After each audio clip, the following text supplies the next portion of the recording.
Hello. Hello, good day to everyone. And thank you for connecting. Thank you for joining today's session. I'll just give a few more seconds to people can join.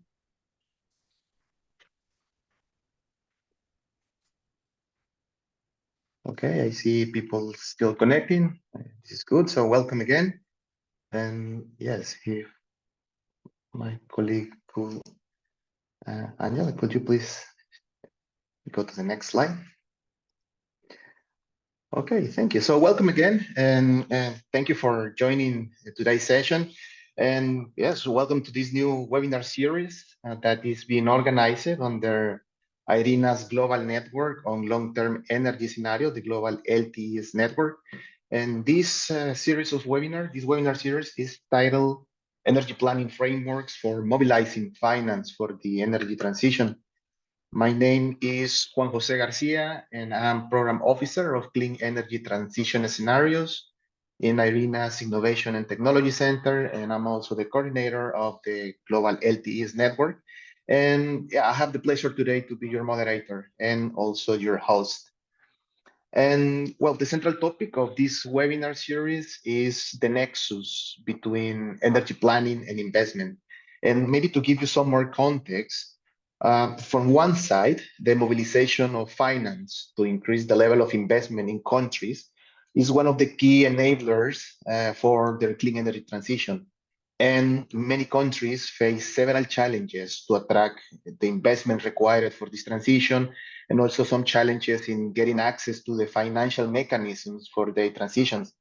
And this is especially true in emerging markets and developed economies. But at the same time, from another perspective, progressively, countries have been increasingly recognizing that comprehensive long-term energy planning can play a crucial role in addressing these challenges to attract investment, as these energy planning frameworks can provide a strong foundation for to create this efficient investment ecosystem in countries.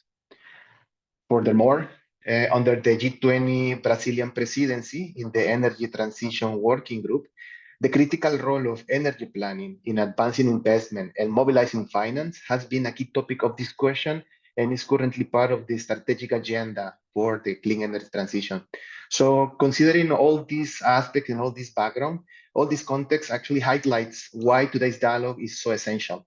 And also, well, in the LTS network, in response to this context and these priorities and these urgencies of discussing these topics, we are launching this webinar series today.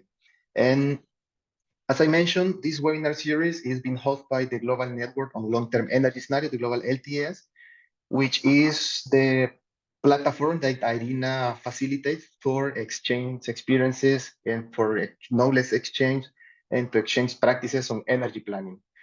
So the network plays a key role in connecting national energy planning institutions globally to facilitate these dialogues, to facilitate and foster this exchange of experiences, so that energy planners can at the end learn from each other to improve their energy planning processes, to improve the way they're producing the scenarios and the way they are using the scenarios, with the final purpose, of course, of inform better the decision makers and also to shape more effective policies for the transition. Nevertheless, the network not only fosters this dialogue among energy planners, the network also engages with an extensive community of experts, stakeholders, and other strategic international platforms like the G20 that are key to enable the just and clean transition. So, and in this context, this is one of the goals of this webinar series, to facilitate and to foster this dialogue, this time with the financial institutions, which have been continuously acknowledged as one of the key players for the energy transition, with the idea to explore from the financial institutions' perspective how energy planning can influence and drive the investment that the countries needs for implementing their plans and at the end for implement their energy transition. So this webinar series has been designed to focus on different perspectives in each one of the sessions, which we're starting today. And today we have the opportunity to discuss with development banks both from national development banks and multilateral development banks. And our goal today is to explore how actually energy planning frameworks, such as, let's say, the governance structure, the coordinations between government, also how inclusive stakeholder engagement, and of course, how the use of scenarios, long-term scenarios, pathways, plans, and strategies can actually help to mobilize the financing that is necessary in countries to achieve this clean energy transition. And for today's session, as I mentioned, we have the opportunity to have the perspective from the development banks. And we're hearing from both multilateral development banks and national development banks. They will share insights on the topic of this webinar series, which is the nexus between energy planning and investment. And as you can see in the slide right now, this is the structure of the today's session. So the session will run approximately for 1 hour, 40 minutes, and we will begin with some initial remarks by Irina, and then we have prepared 4 presentations, which will showcase the experiences from 2 national development banks, the case of Brazil and the case of Ethiopia, and how these development banks are coordinating and using energy planning insights to facilitate investment. And of course, we'll hear later from 2 multilateral development banks with a regional perspective, specifically with the Asian Infrastructure and Investment Bank and from the Inter-American Development Bank. We will close the session with a moderated discussion. And of course, at the end of this conversation with the panelists, you will have the opportunity to pose your questions. Next slide, please. And before we start, just some housekeeping announcement. And if you have any question at any moment for the speaker at any point, please use the Q&A function that is in the Zoom platform to post them, and our team will do the best to accommodate all your questions. And also another announcement, the slides and the recordings that of this session will be available in Irina's webpage. So you can scan this QR code. It will redirect you to the page of this website, this webinar series. And now to officially open today's session, it is my pleasure to introduce Norela Constantinescu. She is a Deputy Director of Irina's Innovation and Technology Center, and so we'll provide some initial remarks. So Norela, the floor is yours. Thank you very much, Juan Jose, and good afternoon or good morning if you are in a different time scale than us here in Central Europe. It is my pleasure to welcome you today to this session dedicated to Global Long-Term Energy Scenario Network webinar series. And I'm pleased to see that there is this cooperation between the energy planning and financial institutions, banks, in order to achieve the mobilization of finance for the energy transition. As you know, Irina made in 28 COP the pledge for tripling the renewable deployment capacities in 2030. So this represents 11.5 terawatt by 2030. And we are tracking also this deployment. And although we advanced quite well, I would say, and 2023 was a year where we really reached the highest deployment, we are still lagging behind also in terms of investments. And I would say that moving towards this energy transition, we have to move, of course, also in just way. And there is a challenge and there are certain barriers in emerging markets and developing economies, both in terms of access to advanced technologies, but also in terms of the policy frameworks which are put in place. So we need to move forward, and therefore this type of webinars need to help actually to cover those gaps, especially in those regions where the investments are lagging behind, because the investments for the deployment of renewables are concentrated in few countries and also in few regions. This will mean that we have to put in place access to public finance and to ensure energy infrastructures in the developing countries. From this perspective, as we are now producing the next edition of national determined contributions, this is a unique window opportunity actually to align the energy planning and the ambitious goals we put forward with NDCs, the 3.0 edition, but also to open this dialogue between the energy planners in the countries and the financial institutions. So we have actually recognized that the long energy planning is crucial, but we also think that this will not only be there to develop a goal, to have targets, but also to ensure the implementation. And from this perspective, Juan Jose and also Irina team worked over the many years, starting 2018, actually to create this network for long-term energy scenarios, which we hope will support these developments we need for the implementation.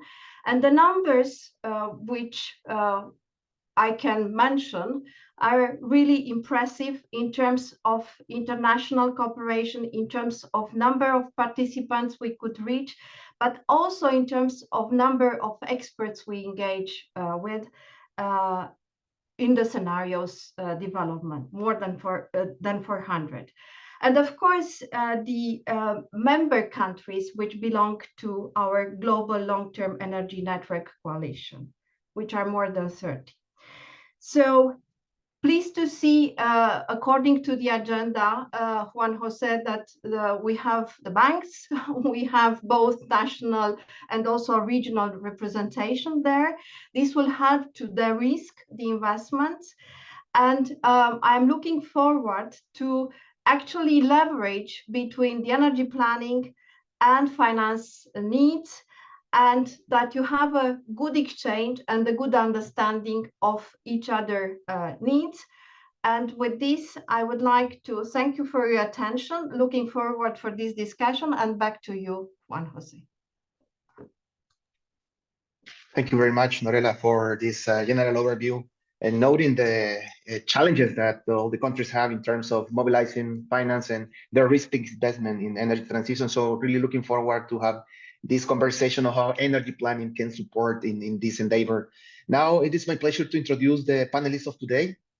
As we mentioned, we have representatives from development banks. To start, we have Mr. Guillermo Arentes from representing the Brazilian Development Bank.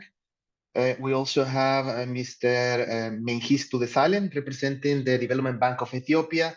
And from the multilateral development banks, we have representation from the Inter-American Development Bank with Mr. Arturo Alarcón, and from the Asian Infrastructure Investment Bank with Wei Huang. And also we have one panelist from IRENA, Ricardo Gorini, who will make a joint presentation with Guilherme to showcase the case of the country case of Brazil. And now, without further ado, I would like to ask, Ricardo Gorini to start the presentation from the perspective of the Development Bank of Brazil, to show us how the collaboration between the National Bank and the Ministries of Energy and the Energy Research Institution have a positive impact in the, let's say, the overall environment for attractive investment. So, Ricardo and Guilherme, the floor is yours. Thank you. Thank you very much, Juan Jose. Thank you, Norela, for the for the nice overview. Today, I'm here together with Guilherme. So we will be presenting the Brazilian case. And this is really an interesting opportunity, as was mentioned. There is a clear and direct connection with the G20 discussions. G20 is really acknowledging the importance of energy planning and de-risking. So that's why we are here today to present the Brazilian case. And just to let you know, this is related to the paper, a joint paper that BNDES and IRENA are producing for the G20 Brazilian presidency. So we are happy to bring you today some of these insights. We don't, of course, expect to cover all the details that you may find in the paper. So we welcome you to read when this is there available. But yes, it's a crucial discussion, and we are happy to bring you some of the insights. And having said that, please, the next slide. And the question here is, why Brazil, right? Why Brazil? And as you can see, there are clear elements where we understand Brazil can, of course, be a successful case. And the idea is to bring some of these insights, some of the examples, some of the experiences that Brazil had in together a joint effort with the Brazilian Developing Bank and the energy institutions that are there in Brazil, as mentioned by Juan Jose, developing this ecosystem. So why Brazil? As we can see here today, Brazil, and basically those are statistics for 2023, we have 93 to be more precise, % of renewable energy share in generation. So this is a astonishing accomplishment. We would like to see that globally by 2050, no, 22%, that's the number we have in our 1.5 scenario in IRENA. So Brazil is already there. Then securing sufficient capital. So yes, we're talking about here private investors in the last decades making that happening. As well, of course, we keep as a strong effort in Brazil the alignment between climate and energy security. And basically, there is a socioeconomic element that we will be also addressing that is very important, because it's not just about deploying the megawatts. It's about, making sure that you have the supply chain, making sure that this delivers the right development in the country. So all these elements are there in the Brazilian case, and we are happy to present in more detail. And again, feel free later to read the paper. So in the next slide, we start basically with the governance. Again, Juan Jose mentioned that the network, one of the elements of the network is trying to understand how the ecosystem and how the governance is there to play the role in the de-risking elements. In Brazil, we had this opportunity to develop the governance back in the 2000s. It was a very interesting moment. We don't have much time here to explore the stories that are there, but we at the very beginning, the idea was to produce a set of institutions and to organize that in a way that we could really bring the de-risking elements. This was always implicit in all the discussions. And here you can see the result of this design of the governance and improving of this design over time. Today in Brazil, we have, as you can see, a national coordinator where all the ministers are there sitting. Most of the ministers are there. So there is a clear connection between ministries. We have the coordination of the energy sector by the Ministry of Mines and Energy, and the institutions are related to the energy planning and regulation and implementation, as you can see in the screen. So we will be addressing some of the roles of these institutions in the coming slides. And please, the next slide. I think here there is a clear understanding, and I brought some of these examples so we can really try to explain what is in the paper. So we really try to bring concrete cases, concrete examples from what has been implemented in Brazil. And from the perspective of the investor, there are some risk elements that, of course, is always in the agenda when you decide and when you are about to do an investment. Market risk, offtake risk, grid, etc. As you can see, this is just one set of examples that you will find in the paper. Basically, here, as I said, there was a joint effort, and one of the examples is the development of the PPAs, long-term PPAs, where we had a long discussions with the BNDES, with the bank, on how to set those PPAs, how to design the PPAs in a way that this could be easily financed, that could, really leverage investments from the private sector. That's not just the market risk, but we also address this offtake risk. So we have a clear design in the case of Brazil, where we diversify the contract. So each generation investor have contracts with many different utilities. So there is a diversification of risks, and as well, the regulator here plays an important role with this pass through to the consumer. So there is a reduced risk in terms of the off-taking.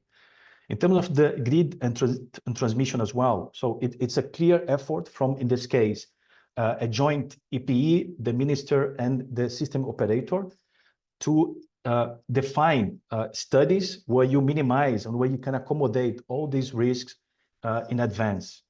Particularly, you define some corridors. So it's very important to avoid that this is left for the investor to decide. So as you can see, it's a process where you design, where you improve. So this is the spirit, no? And here you can see also in terms of the permitting risks, there is an alignment with the environmental institutions. Here, there is, of course, a crucial role in terms of discussions and in terms of sustainability, in terms of how you deal with the environmental aspects. So this is also part of the story. Construction risk, EPE, this institution that's part of this energy planning, is also in charge of the technical qualification, and that's a very crucial role because it's several steps where you engage with the investors, and then you can also support the development of a nice and good project. So having said that, I would like to ask Guilherme to take the floor and to further explore the case of Brazil. Thank you very much. Please, Guilherme, the floor is yours. Thank you, Gorini. Thanks, everyone, for the invitation. It's a pleasure to be here. Very happy to share these experiences with you guys. Since I've been experiencing this from both sides, from the energy planning side, and now for the last 12 years from the financing side. So just this slide here is just to show how important BNDES is for the power sector in the country. So we have been strictly connected with the sector in Brazil. We financed over 65% of the capacity addition in the past 20 years. So BNDES is really understands the market, the sector in the country, and that's quite important. And also BNDES is really important for financing the power sector in the country, and also financing the power sector in the country is important for BNDES portfolio. The next slide, please. As a result of this strong commitment and support to the power system in the country, and regarding that, this whole support was really focused on renewables. So we had some cycles of renewables. First the hydros, then the wind and biomass, and now solar. So this is the result. As a result, BNDES figures as the first as the top financier of renewable projects in the world, according to Bloomberg New Energy Finance Survey. So that's really remarkable, since BNDES only acts in Brazil. So we all the other institutions are global institutions. So this illustrates the importance of Brazilian case of deploying renewables and BNDES financing this deployment. The next slide, please. I can briefly try to showcase how this support happened at the time. So Gorini already explained a little bit about the market design, the governance, and how this connection between the energy planning, the governance, and the market design and the financing could provide this market in the country. So we started supporting the design of the PPAs on the first project, on the first program that was a feed-in tariff, a small feed-in tariff program that kickstarted the industry and brought us the first gigawatt of wind power and some other biomass thermal plants. But after that program, we switched to the dedicated auctions, and these interactions only got stronger, bringing to de-risk this, to provide us the surety of the revenue streams and de-risk the offtake and market risk, as Gorini said. And one thing that BNDES also provided was, okay, we can guarantee the conditions prior to the auction, so the investors could make the best bid that they could, considering that they had the financial conditions for the debt side of the project already defined, without uncertainty. So this was, and always providing the best combinations, the best fundings that we could to these new technologies. And then the market evolved and got mature. Now we have this, we don't depend anymore on the auctions. We have a unregulated, a free market, very well developed in the country. And this also brought us new challenges to finance, because we couldn't rely anymore on these long-term PPAs that we were provided in the beginning. So we needed to all innovate on our analysis tools to take this market risk that was not that was mitigated in the first stages of the development. So innovative instruments and keeping this support, seeing the technological frontier. So now that we deploy the wind and the solar, we see the hybrid projects, we see low carbon hydrogen and storage, and the new technologies to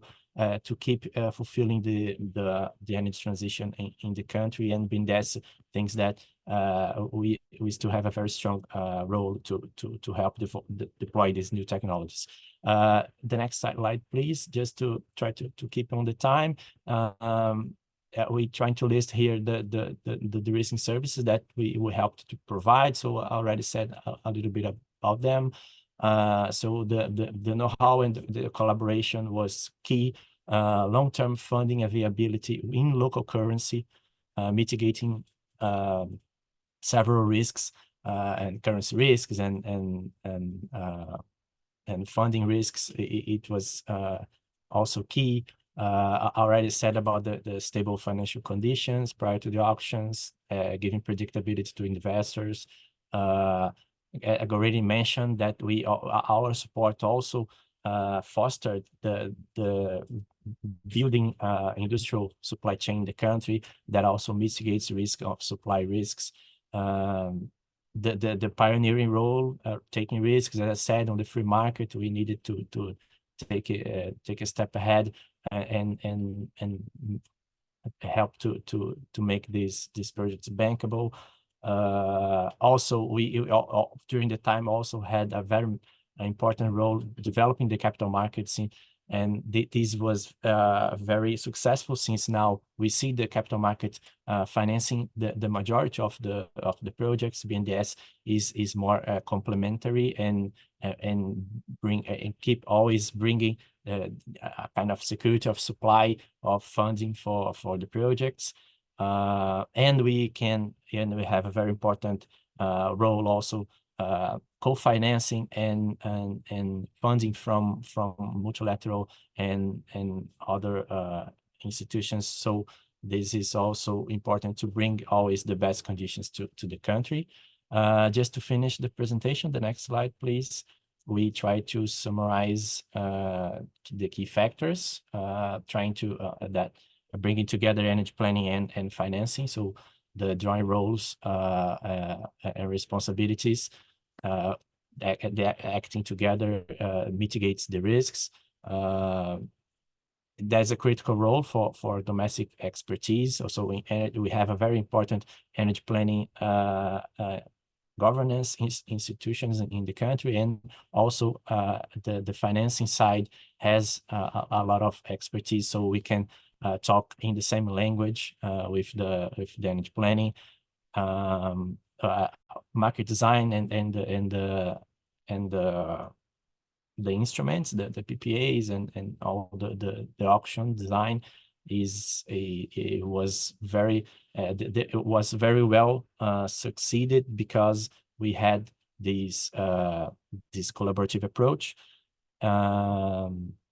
to enable everything, so we could secure these funds and make the investments feasible. I guess that's the main factors that we try to summarize here. I really look forward to the discussion, to the further discussion, and thank you very much for your attention. Thank you very much, Ricardo and Guilherme, for these insights from the Brazilian case. Definitely very interesting how this collaboration has created this good environment for investment. Now, I would like to just remind the audience that you can post your question using the Q&A function in Zoom at any moment. So please feel free to share any questions you might have to any of the panelists. Now, I will move forward to the next presentation with Mr. Mengistu Desalegn from the Development Bank of Ethiopia, who will share some insights now from, let's say, the perspective of the Ethiopian Development Bank, how they are coordinating with national planning in order to support the clean investment in the country. So the floor is yours, Mr. Mengistu, and we will share the slides right now.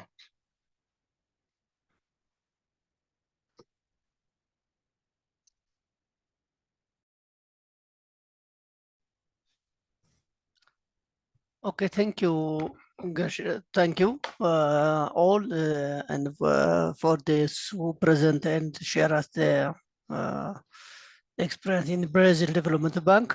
So I'm going to present about the Development Bank of Ethiopia and its experience on the lending of energy sector. So please next. Well, the presentation has this contents, 5 contents, overall background information about the DBE and its lending policies and criteria. So then its current position as well as the challenges and way forwarders on the energy lending sectors. So next page, next slide. Okay, next. Well, thank you. Yeah, Development Bank of Ethiopia it's the sole national development bank owned by the government and established in 1901, then 1909, and it's reformed in 3 times. It's seen in the presentation slide. DB, its aim is to provide financial services to priority areas, and its mission is to provide financial services or credits to government priority areas, and it mobilizes financial resources within and outside the country. So its main investment areas or the products are medium and long-term loans. It finances projects like commercial agriculture, industry, construction, mining, and energy. So among the services. So the key business model, thank you, go ahead. So its business model is that it finances greenfield, medium, and long-term projects, including startups, with a minimum of possible equity contribution, and the interest rate and fees that it charges is substantially low as compared to the market, and it takes higher credit risks than the conventional commercial banks in financing development and startup projects. So DB has 5 strategic pillars: policy and business model of the bank, finance and sustainability, governance and structure, leadership and human resource, loan recovery and accountability, IT system and systems and working procedures. All these strategic pillars have been due as of June 2024, and now the bank is under the assessment by an international consulting firm, that's Deloitte, and the next strategic planning is under the process of completing. So implement DB has conducted some reform during the last 3 years. So new structure is already implemented, and according to this post reform, there are some progresses and improvement of the financially improvement, and its number of branches as well as districts are increased, and now we have about 100 branches. So the revised organizational structure is this one. So I think it's good, better to I think jumped, yeah. So the results following the reform looks like, please go ahead. Yeah, DBE as at June 30, 24, its total asset reached 182.2 billion Ethiopian birr. The total number of projects reached 7,500 plus, and its capital is now 39.7 billion birr. And now its non-performing loan reached to 6.5, whereas it was about 57% before 3 years ago. So now DB is progressing well, and it's getting very healthy. So please. So its lending and risk policy, DB lending and credit risk policy regarding it has various policies, procedures, and models that are aimed at one, supporting the economic growth and development of the country. So the provision of medium and long-term finances in the form of financial credit and leasing, managing risks, etc., in line with the national and organizational reforms and development agendas in general, and the business model of the bank. Some of the major processes that are under implementation by the DBR: one, aimed at encouraging the private sector. There is the credit policy of DB is revised in 2022. So according to its policy, it's aimed that encouraging the private investment in various economic sectors of the country, including new demands such as industrial parks, while ensuring sustainable and playing a part in meeting the development agenda of the country. Among other aspects, this policy includes article on duties and responsible loan exposure limits, areas of lending, etc. Next slide. So DB has mainly two lending structures, that is project financing and lease financing. The lease financing aims us to finance the small and medium enterprises, and this policy is aimed at facilitating and supporting investment projects that are aligned with the government priority sectors through lease finance. That's a hire purchase finance is adopted. The policy has various sections, so including the duties and responsibilities, lease finance services, capital requirements, area of leasing, etc.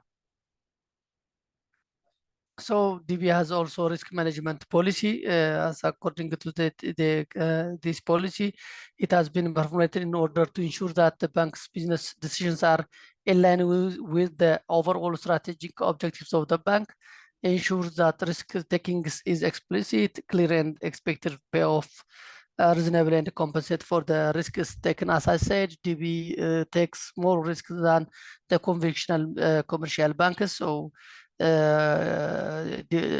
it has its own credit risk management policy. This policy provide an appropriate risk management framework that enables to the conduct its business activities. Please, next slide. Please, next slide. This is also. So DB follows this step in providing credit services to projects and the programs. One, it conducts due diligence, appraisal study, loan review, and approval. These are the stages where DB provides loan, and the products are here. Credit service will be provided to project priority areas in the form of project financing and less financing. And it choose bonds, credit guarantees, grant, financial and technical assistance, equity or idea financing, Islamic, as well as export guarantee funds. Next. So and as per the structure, the External Fund and Credit Management Directorate is a dedicated unit that is responsible to the president and manages all external funds, trust funds, guarantees, grants, and the like, and it is structured as follows. Next, please. This is the structure of the external fund and credit management. The one of the division that is I'm working for is that's the green economy programs and projects fund management. This division is dedicated to manage all the funds which will be tailored to finance green that's energy projects in general. So under this division, only energy lending will be served in the form of credit and guarantee. So next, thank you.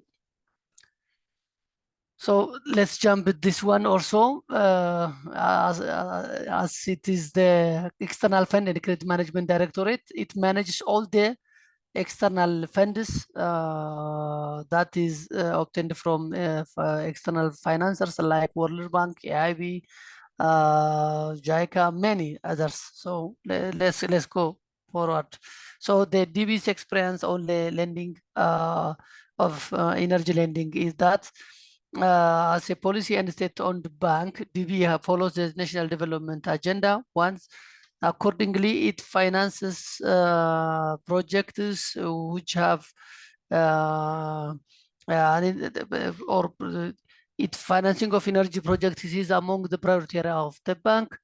And private companies are encouraged to invest in the energy sector. That's like in geothermal, wind, and solar.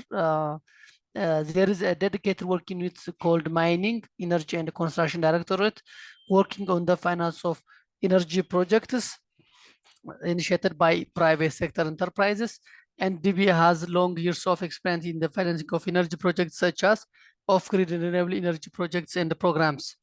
Next slide, please. So among the renewable energy projects financed by DBE, which is handled by the External Fund and Credit Management Directorate and financed the source of finance as indicated is here, the Rural Electrification Fund, REF, that's the Minister of Water and Energy, the Market Development for Renewable Energy and Energy Efficient Product Credit Line, that's financed by World Bank.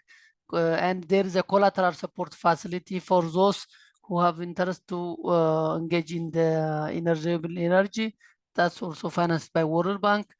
The Credit Risk Guarantee Fund, that's financed also by UNDP, Carbon Finance Program, World Bank, and ADELI, which is the new project, a 500 million project, of which 40.5 million USD is allocated to DBE to manage, and their solar home systems and productive use equipments are among the eligible products to be imported and distributed to the off-grid areas. So Since 2012, DB has the experience to finance such a kind of projects and managed the fund is financed from the World Bank. So far we have utilized for 40 million USD and currently being managed 40.5 million USD that is dedicated purely for credit services for those private sector companies interested to import and distributed renewable energy products such as solar lanterns, solar home systems, solar productive equipment and distributed off-grid areas only. So this is closely work with the Minister of Water and Energy, which is the apex government institutions to manage the energy planning in Ethiopia. And DB has a close relation and collaboration with the Minister of Water and Energy. Please, next slide. So the challenges and the that is fine to provide national, financing of energy project is that one, private sector has low appetite and interest to initiate energy related projects due to one price and that is the price, the energy tariff is set by the government, which is very subsidized, and which that resulted unfavorable to the private sector because they're profit makers, so they can't compete with that lower or subsidized price. So, Mr. Mengetsu, yes, I think with the time is up, maybe you can wrap up your presentation and maybe we can keep discussing the challenges during the moderated conversation. Yeah, thank you very much. So this is all what I have. DB has, of course, long years of experience on energy lending and has some connections with the energy planners like Minister of Water and Energy. Thank you. No, thank you to you, Mr. Mingetsu. No, very interesting how the bank is, let's say, providing different mechanisms to support the investment in energy project. Yeah, we will discuss during the panel for sure.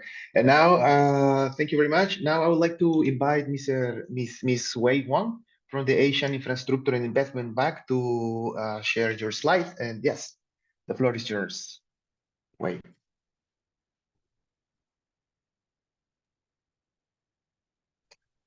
Thank you, Jean, and it's a pleasure to be here today to talk to many energy planners about the issue of financing and how it relates to energy planning.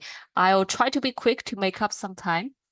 So just as a general intro, Asian Infrastructure Investment Bank is a multilateral development bank that was set up in 2016 with a mandate, a quite focused mandate to finance infrastructure for tomorrow.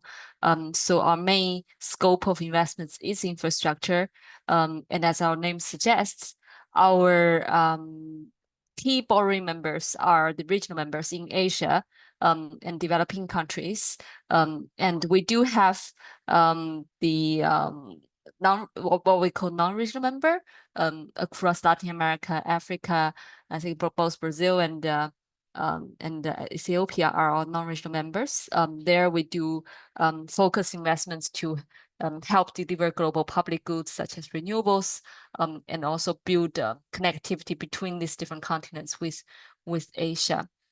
So in terms of how we support our members, we basically have a spectrum of financing tools from the sovereign loans, guarantees to project loans, and then finally in the private sector, even equity, that we can do all these kind of things to support different infrastructure mandate. And in the energy sector, our financing has evolved over time. I see the renewable energy generation and the related low carbon infrastructure like energy storage, electricity transmission and distribution, energy efficiency are growing over time and now takes much more than half of our total energy sector portfolio.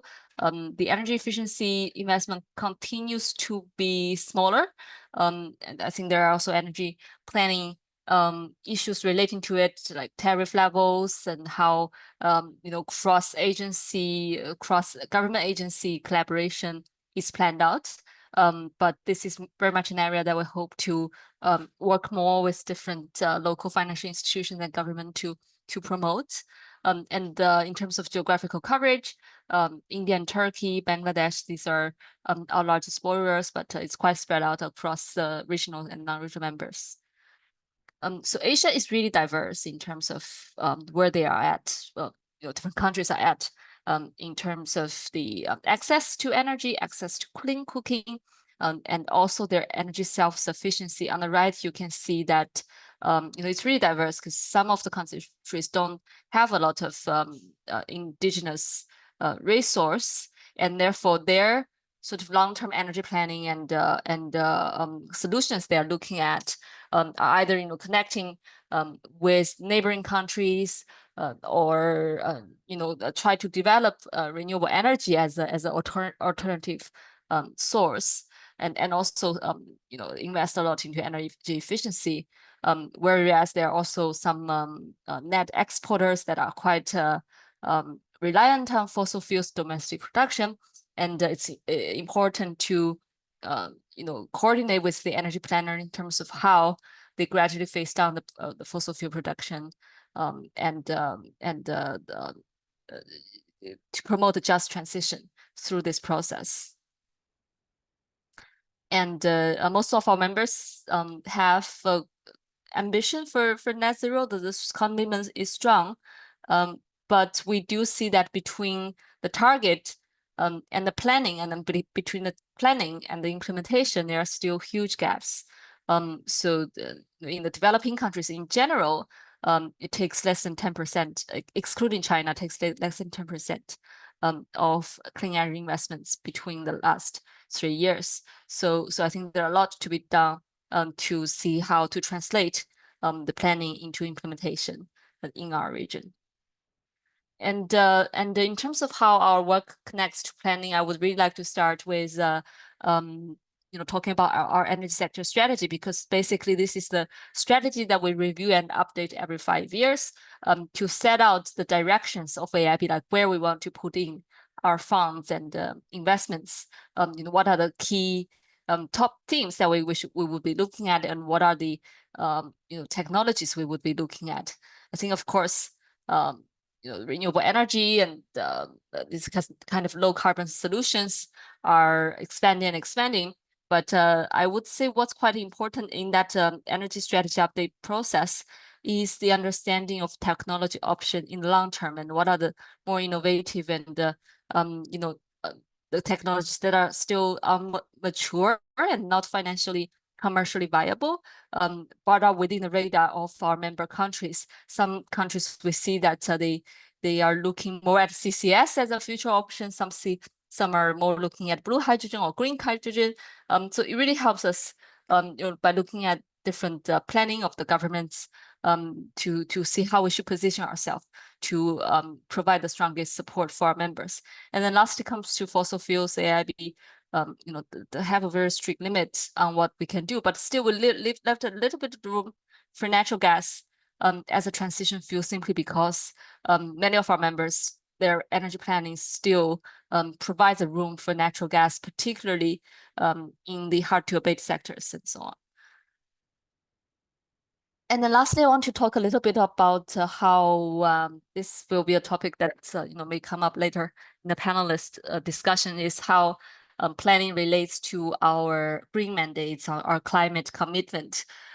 So all the MDBs, including us and IADB, who's going to come later, that we have committed to aligning our investment operations with Paris Agreement goals. That includes both mitigation and adaptation.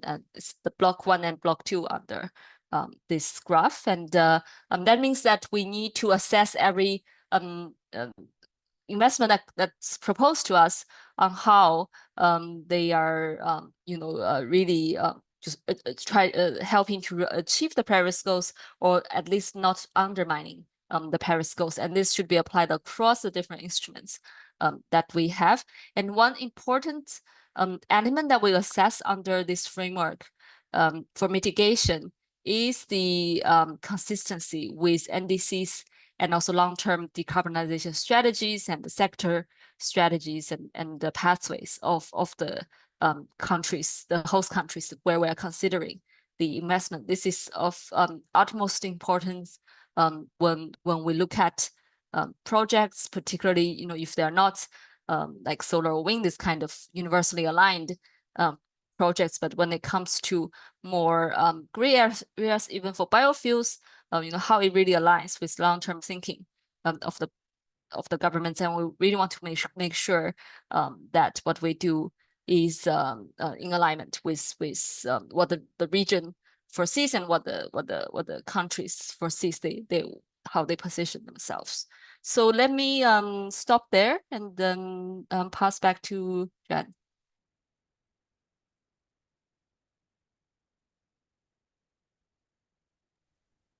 Hello. Yes, thank you very much, Wei, for this presentation. Now I would like to give the floor to Mr. Arturo Alarcón so we can hear the perspective from IDB. Arturo, the floor is yours.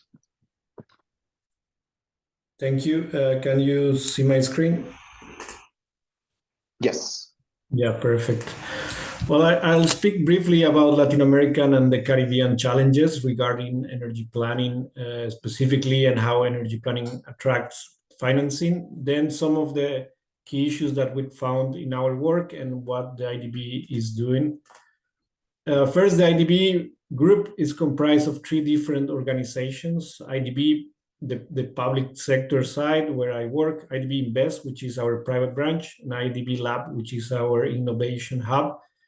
We provide financing for all type of projects, but in terms of energy projects, we provide around $1 billion per year for public funding, and around the same amount for private investment in the energy sector. We are present in 26 countries in Latin America, where we have local presence, and we work closely with governments, entities, and private sector. In terms of our strategy, we are focused on providing funding for the energy transition, but thinking also about a just energy transition, thinks about energy access, for example, developing of transmission and distribution lines, and hard to abate sectors like working in green hydrogen at the moment. Latin America has around 60% of electricity from clean sources. It's about 45% hydro, and then wind and solar that is growing a lot. But we still have a lot of challenges regarding how do we get to a net zero, or how do we get to the targets of the Paris Accord. Some of these challenges first are the investment needs. The projections show that we need at least to triple the yearly investments by 2030, and to maintain that amount of investments by 2050 if we want to decarbonize the energy sector and we want to continue growing as a region. Energy prices are also a challenge. The average electricity price in the region is $143. That is 2022, compared, for example, with the US or with China, which is much lower. So we need to keep on growing, but at the same time with lower prices. Energy access, as I mentioned, is still around 16 million people don't have access to electricity. The rate is around 97% in the region. And electricity losses are also a challenge, 17 on average, compared with an average of 7% in OECD countries. Those are challenges in the power sector, but we still have to work also in decarbonizing other sectors as transport, industry, and construction. So what is the role of energy planning in those challenges? As it was mentioned before in previous presentation, planning is fundamental to identify investment needs. If you don't have planning, you don't need the amount of funding that you need, and you don't quantify the type of projects, the location of projects. But we've seen some challenges in the region, at least regarding current planning frameworks. The first is there is a growing level of uncertainty regarding the variables that need to be considered in the planning frameworks. Technology is changing, climate scenarios are changing, are very different than what the history looks like, and demand is also more uncertain. These three topics create a lot of uncertainty for the next, let's say, 30, 50 years if we are planning long term. So long-term scenarios, long-term planning needs to have methodologies that can consider this type of uncertainties. Other drawback of current planning frameworks is that some restrictions are not fully considered. What do I mean by this? For example, permitting for transmission lines takes longer than is usually planned for. In some plans, you consider that a transmission line will come online in 2 years, but then the permitting takes 10 years. So the plans that do not consider realistic timeframes are not really useful. So all restrictions need to be considered. Other restrictions are related to technology, and that has a relation with more variable renewable generation, wind and solar, that require more flexibility in the system, and that some planning techniques are not considering in the modeling. Other topic is that power system planning is not fully aligned with long-term energy planning. What do I mean by this? Most countries have NDCs. Some countries in the region have pledged, for example, to net zero or to decarbonize, and they have those energy plans. But the power systems plans that they do, the sectorial power system plan, are not aligned with the long-term energy plans. So we have this misalignment of investments where the energy sector is committing to net zero, but the power sector is going in another direction. Related to this is that economy planning is not commonly used in the region. You do power sector planning on one side. Very few countries do multi-energy carrier planning. That means to consider all energy vectors in a single plan. And then you need to consider other variables like green hydrogen, for example, or electric mobility, electrification of transport. These all should be planned in a single plan, so for it to be useful in the future. Another aspect is that planning and regulation are two different things that are very closely related, but they are not the same. And for planning to be translated into investment, you need to create the appropriate regulation. And I think that was very well exemplified in the first presentation, but BNDES, where the whole structure of the Brazilian power system or energy system was presented. And it has these two components because it has a very strong planning effort like EPE and the institutions, but it also created the regulation, the auctions, the permitting, the financing through BNDES that enable the plans to be converted into projects and to create regulations that attract financing. So my point here is that it's not just about planning. You also need to take into consideration the rules that will enable the plans to be converted into projects and to attract financing. So what do we do at IDB? Well, first we supported the creation of RELAC, which is an initiative to promote more renewables in Latin America. We already have around 60%, as I mentioned, or 69%. Our target is 80% by 2030. So we provide technical assistance to most countries and to create more capacity for the integration of renewables. We do support a lot of, regional integration efforts, and that requires a lot of planning. We are working with 4 initiatives at the moment, and those are 4 sub-regions in Latin America, and we are providing long-term planning for each of those regions and also for the creation of regional markets. Those are specific energy planning studies, and I won't go into detail. I know we are short of time, but we support with funding the specific planning efforts of some countries. These are some other studies. And we also supported economic evaluation of decarbonization efforts. That's a different approach, which also includes planning. But in this case, we are considering economy-wide decarbonization of the countries, and we are evaluating the cost and benefits of this decarbonization and providing some robust paths for the countries to decarbonize. What do I mean by a robust path? It means that we consider all the uncertainties that I mentioned before, technology, demand growth, climate change, societal change. These all are modeled into thousands of scenarios, and we try to find which paths are robust and are useful for the countries to follow to decarbonize. These are some other studies, and obviously the presentation will be shared. And this, well, it's in Spanish, but it's a methodological guide on how to align energy planning and electricity planning with long-term climate strategies for Latin America and the Caribbean. It's a policy guide. It's very, very useful. So for anyone that is interested, they can send me an email or just look for the document online. Thank you.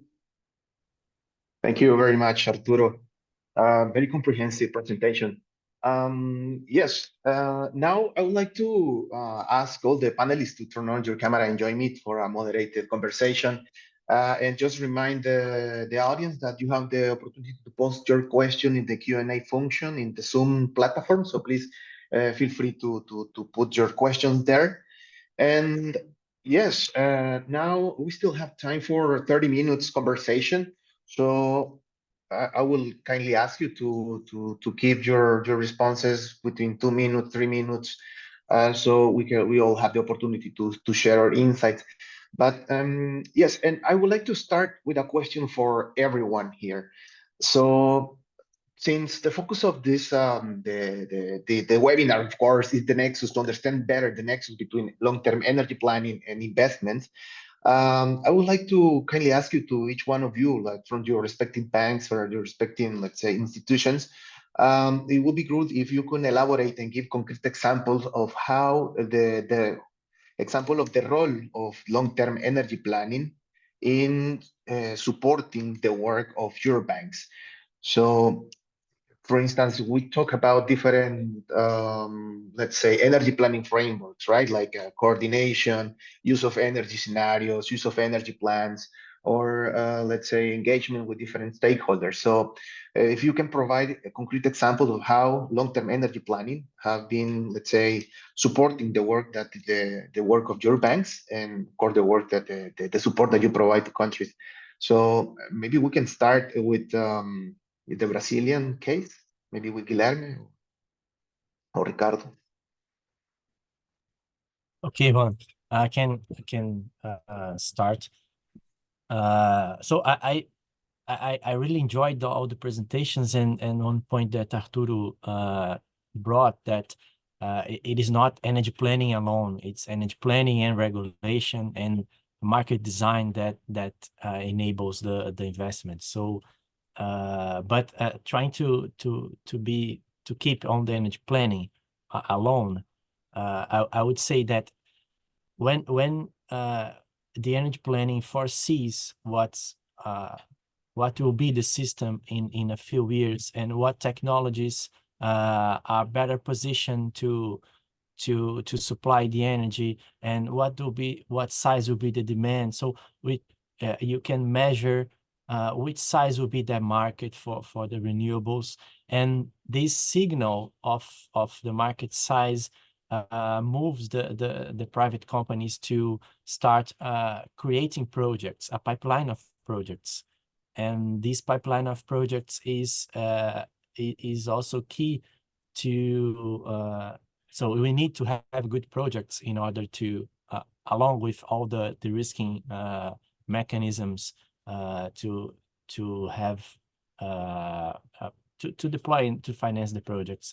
So I would start with this first point, that is signing what the market size will be, it starts to producing a pipeline of renewable projects to start moving the engine.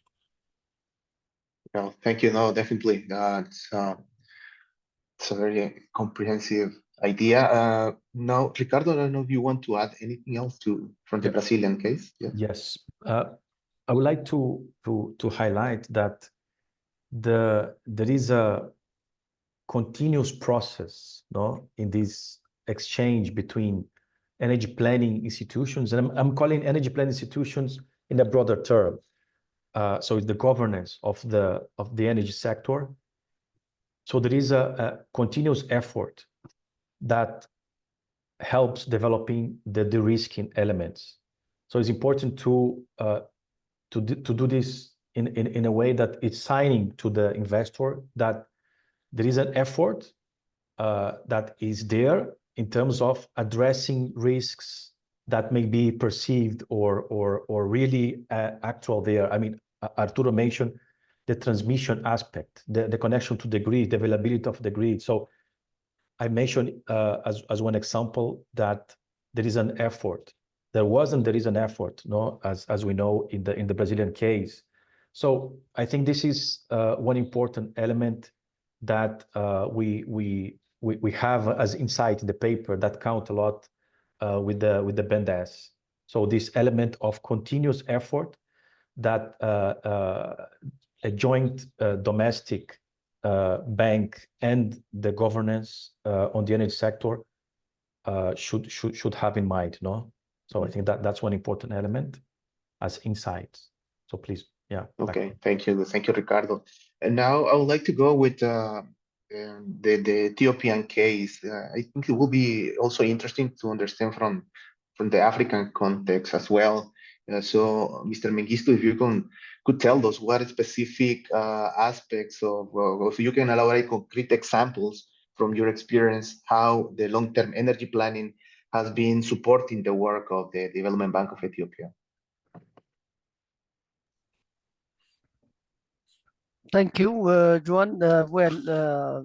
As I tried to say in the presentation, the Development Bank of Ethiopia has a close collaboration with the Minister of Water and Energy, which is the apex institution or the government institution that plans and guides the energy sector. So especially for the last 1 decade, DB in collaboration with Minister of Water and Energy is implementing different energy projects like as it's financed by the World Bank and other financiers. The credit funds are coming from the World Bank majorly. So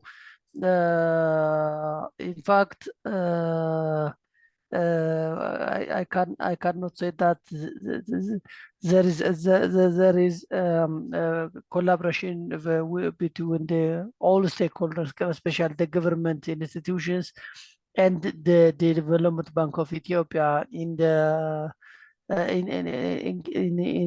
regarding to the energy planning. So I feel that still there is a gap or a gap between a gap among the energy planners and our bank.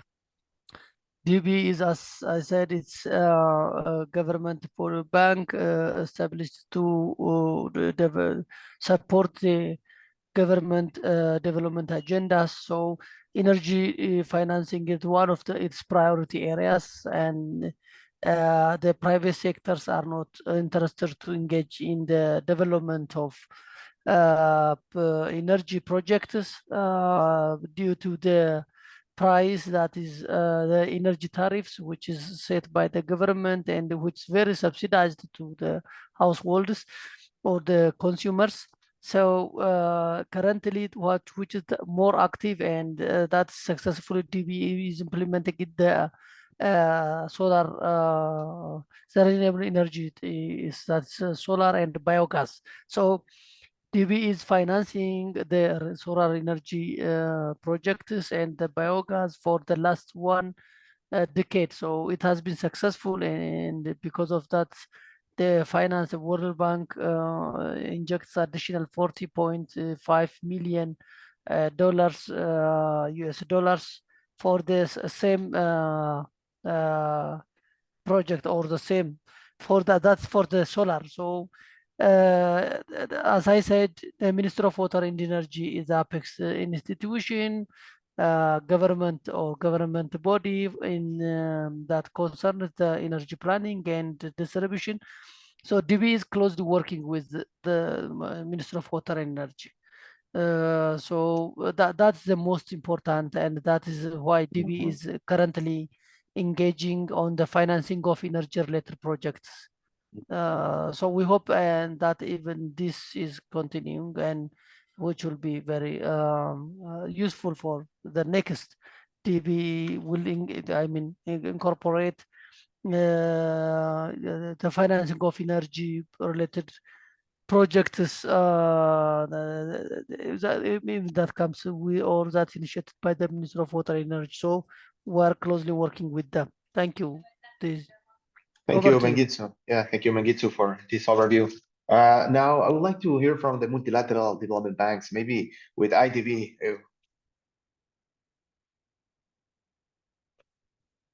Yep, if I can start with that. The question was related to how useful are energy planning for the work that we do, or what is the relation with financing. Yeah, And exactly. I think it has two key aspects. The first one is that when we finance a project, we have to check that is the project is aligned with the country strategies and with the Paris strategies too. So one way to do that is to check if the project it's planned, if it's not like just one project that was decided out of the blue, but the project responds to a national plan to develop more renewable capacity or to increase the grid capacity. So we check that the projects are planned. The second aspect is risk. One aspect that most banks consider, whether private or public fund, is the amount of risk that a project has related to technical risk or market risk or social and environmental risk. And a good planning framework would consider risk into the planning process and would enable the best projects to be selected, not only in terms of cost benefit, which is one of the criteria for a planning, but also in terms of, for example, environmental risk, social risk. The planning framework should mainstream the best projects, considering all the risk analysis that should be done. So when you have a good planning framework, the projects that come out of that have a lower risk than projects that are selected without a good planning framework. And that's easier to finance, both for private financing, which would put a price on risk, and also for public financing that sometimes we don't put a price on risk, but we still analyze the amount of risk that a project has. Thank you, Arturo. Now, with Wei, same question. Yes. If you can provide us So, with so I, concrete examples. Yes.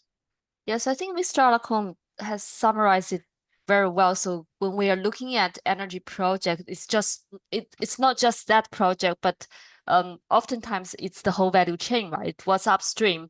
What are the, particularly with the new type of energies, what are the kind of manufacturing or supply chain issues are there? And with traditional ones, the gas power plant, what's the fuel risks to it? And then downstream, the electricity transmission, distribution, dispatch.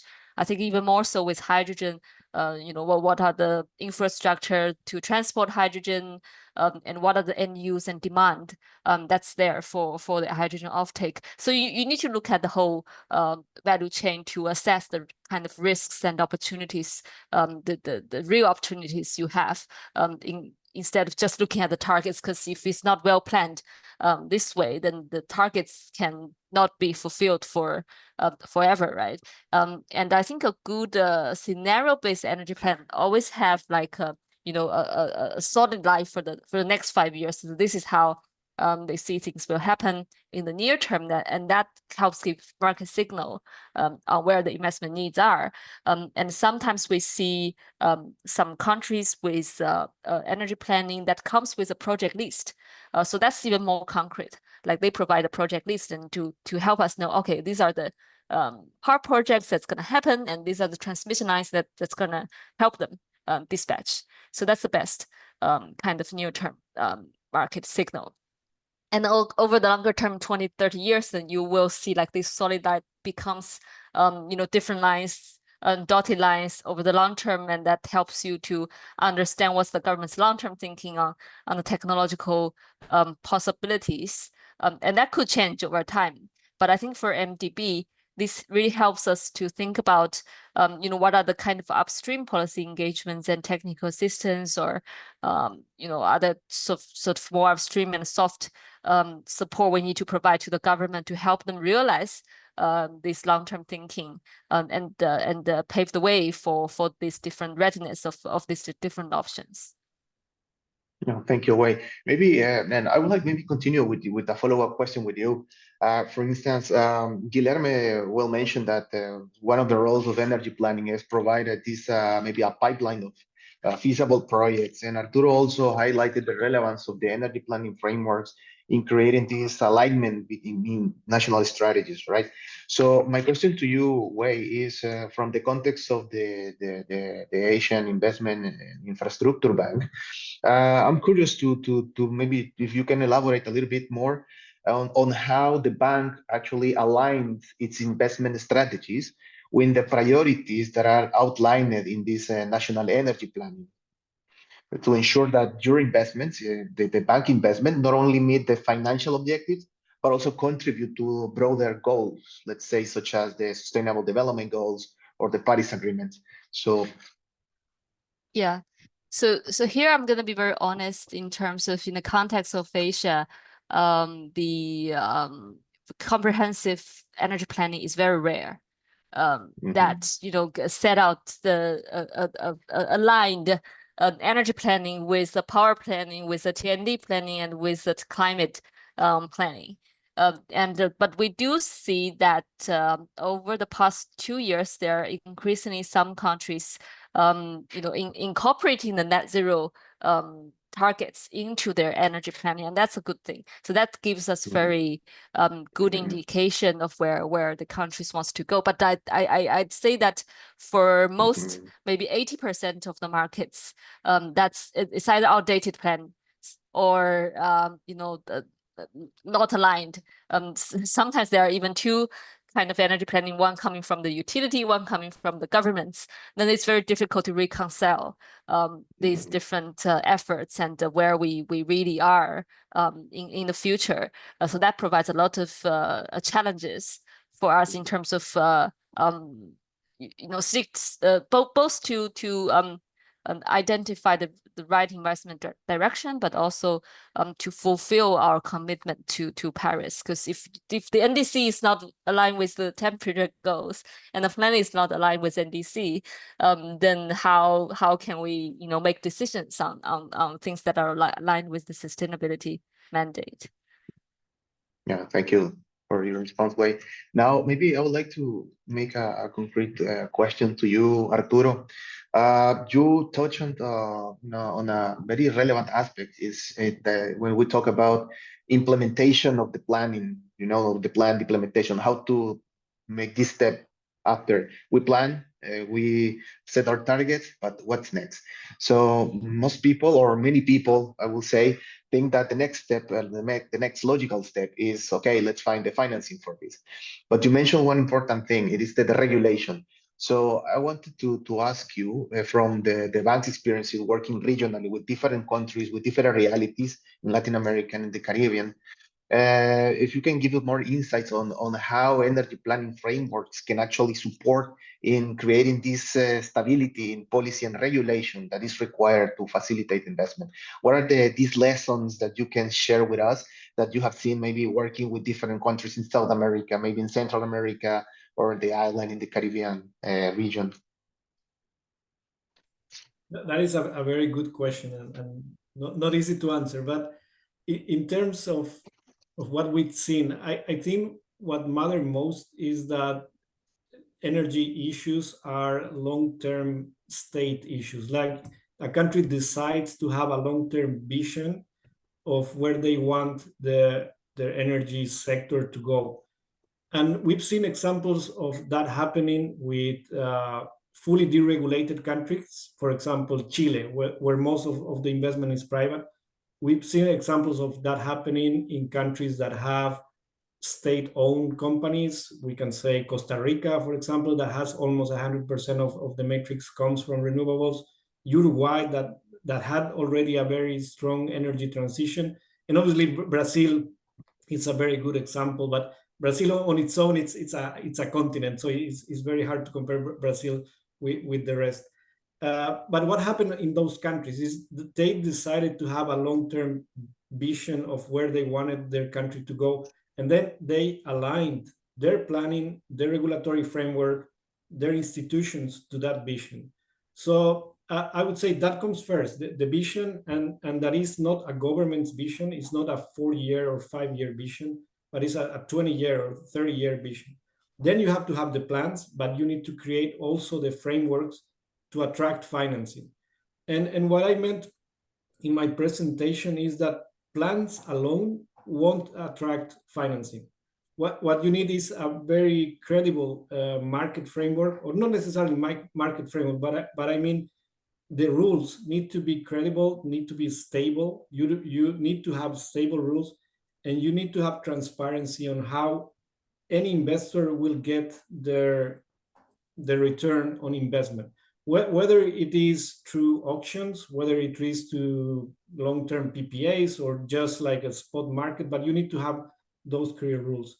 So I would say the long-term vision to create institutions or to strengthen the institutions and to create the framework for to attract financing. No, thank you. Thank you, Arturo. And also, I would like to address maybe some other of the questions that the audience has posted in the chat. And this one, maybe I would like to address to all of you. So maybe you can give a quick answer of it in honor of time, of course.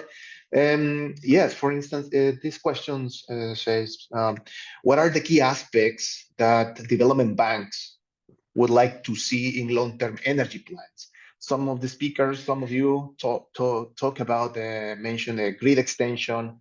Other of you mention uncertainties, for example. But what else do you, from the development bank perspective, do you believe or do you think is necessary to keep including in the long-term plans in order to provide, let's say, more value, or let's say to these plans to have more impact in the bank's decisions? Maybe we can start with Brazil in this case. Okay, I can start, Juan. Thank you for the question. I think that the plan, the long-term planning, should be the more comprehensive and credible that it could be. So comprehensive in the side of all the aspects of the energy planning, the demand and in all the sectors, and not only electricity, but if possible, all the energy vectors could be there, and being credible makes that signing better for what the market size will be, that I mentioned before. And just to complement that, on the point that Arturo was saying right now, is trying to summarize what this long-term planning and the market design and regulation structure needs to do in order to promote those investments is, in a way or another, to provide to assure the revenue streams of the investor in a clear way. So if I'm an investor and I need to take the investment decision, I need to be sure that I know all the risks, and all the risks are in a certain way mitigated, and the revenue stream is assured for me to take that decision and for the bank to finance the project. I would summarize in this one short phrase: assure the revenue streams of the project. Thank you, Guilherme. Maybe we can hear some thoughts on the same question from Wade. May I just reinforce something here? Of course, Ricardo. Yes. I think there is an interesting table in this joint paper with the bank. I've mentioned this risk approach, where several kind of project finance risk elements are there, and that this joint and continuous effort between BNDES and the energy governance in Brazil to try to mitigate those risks where they are. So we have this very interesting table that is exactly related to that. So the idea would be to understand in the process how to align the planning and how to align the regulation, how to align the implementation also in the different instances of the energy chain in a way that this delivers the right signal to the private sector. In a way, it's a continuous effort. So I think that's a valse, right? So the investor together understanding the importance of bringing investment, and of course at the other side, how to align that, having in mind all the social and economic benefits for the country as well, of course. Thank you for your addition to the response from the Brazilian case, Ricardo. And now I would like to hear some thoughts from Wei, yes, on this question. Yes, sure. I think of course, all the energy planning have a very strong focus on the outlook of demand and technology and so on. And I think it's very rare that the energy planning from the governments also lay out the sort of market underpinning that could support the vision they have. So what I mean is that because in Asia, most of the market are regulated market, and the tariffs are also regulated. So how the government see, for example, for energy efficiency, like whether there is plan to gradually elevate the tariffs to make energy efficiency investments more feasible. And what do they see as, for example, the kind of deregulation, liberalization efforts, and how that would change or how that would support the market outlook that they see. And then at the same time, it's going to be really useful if this kind of planning could also give some sort of indication in terms of how they see the financing could be, the investments could be met, the needs could be met. So like, for example, is it going to be coming from the private sector or public sector? And for example, some of the transmission distribution sectors are opening up for private participation, and what are sort of timeline for those kind of things? Like some rough indication in terms of how this will be made. So that'll set an expectation for the market to know, for financier as well as like whom to interact to offer that financing. Okay, thank you. Now over to you, Arturo. Yeah, regarding what should energy plans have to be useful for development banks, I would take the one word that Guilherme mentioned, which is to be realistic, to be credible. And what do I mean by that? Plans need to consider realistic times for projects. And in most cases, we see that plans tend to have, let's say, political times for some projects. And they say, okay, we are going to build this hydropower plant in 5 years. And all the experience shows that all hydropower plants in that country were built in 10 years. So once you have that plan, the plan itself is not useful because you'll have a project that is not going to be built in that time frame, and you'll have to pop up with projects that need to replace that hydropower plant that didn't go online. So when planning, you need to consider realistic time frames, realistic cost analysis for the projects.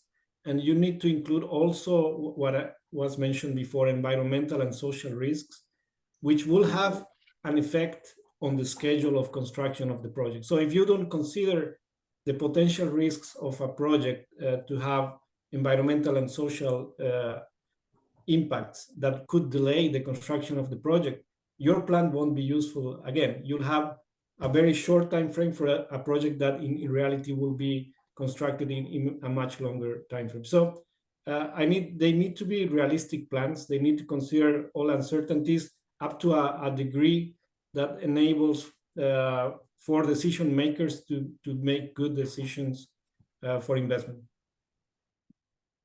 Okay, excellent. Thank you, Arturo, for sharing. Now, with Mr. Minguestu, if you would like to add some ideas to this question. Thank you, Joan. Yeah, as the speaker says, yeah, energy planning should engage development bankers that can be helpful in their strategic financial plan. So especially those government bodies who are concerned of the energy planning should work closely with financial institutions. So as a financial institution, the mandate may be only on the financing of feasible projects, but the government intervene is important here to leverage the financial challenge and de-risking of investments of private sector enterprises. So stakeholders engagement and collaboration is very needed. It's very crucial. That's what I observe. In fact, DBE as a financial institution is closely working with the key the stakeholders and government bodies, but I think it's not enough that DBE still needs or and has interest to finance energy projects, mega projects. I can say that, as I said, it is experience is only on the financing of solar systems or solar projects. So one energy planners should have a close relation with the financial institutions. Second, the private companies or the investors should have also engagement and participation on such kind of plan. So that's what I should say on this session. Thank you. Over to you. Thank you. Thank you very much. And well, we're running out of time. So I just want to thank all the panelists for sharing your expertise and all your experiences in this interesting topic. Has been a really insightful conversation. And if I can ask my colleague just before we close to share the last slide.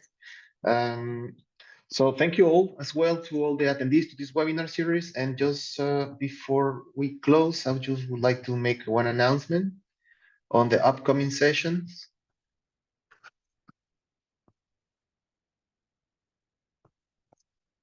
Yes, thank you very much, Angela. And yes, as I mentioned at the beginning, this was the first session of this webinar series. And we are going to have a second session the next week on Monday in the context of the fifth edition of the Long-Term Energy Scenario International Forum.